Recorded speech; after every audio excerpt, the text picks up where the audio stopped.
Ambassador of India to ASEAN spoke to DD India on Prime Minister Modi's two-day visit and its outcomes. He also highlighted various factors that saw prominence in this particular edition of ASEAN, and how tourism surge is also an integral part from the ASEAN and Prime Minister Modi's 10-point proposal to engage even strongly with the ASEAN nations.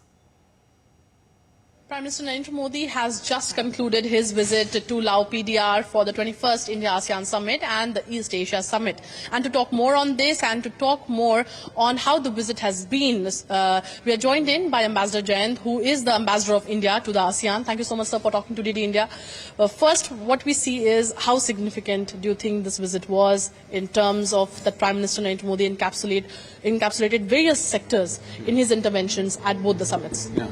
See, of course, this region is very important, and Honorable Prime Minister India has given utmost importance to this region. He has, this time it was his 11th summit, and like last year you would recall that, we were the host for the G20, and East Asia and ASEAN India Summit was happening on 7th September in Jakarta, but Honorable Prime Minister made it a point to go to Jakarta, attended, the summits, came back to India and started receiving the guests, so that is the kind of importance. So why Honorable Prime Minister gives, this importance? First of all, we are neighboring, in a way, like we have a 1,700 kilometer border with Myanmar, we have maritime boundary with a number of countries, Then our trade, for last 2 consecutive financial years, ASEAN has been second largest trading partner of India, only next to European Union.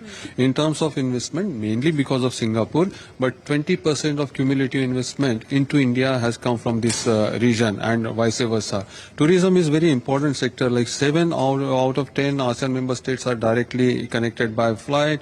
Brunei will happen this year, and then maybe, Philippines the next year.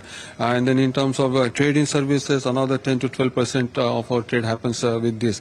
By the way, 6 million strong diaspora lives in ASEAN member states, which is around 16 to 17%. So if you look at the entire thing, so this turns out to be one of the most important regions for India.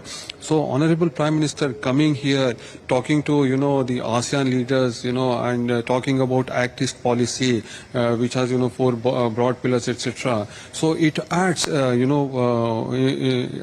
adds to deepening of our relationship with this region. And in that context, Honorable Prime Minister has given, 10-point program, for taking our comprehensive strategic partnership forward.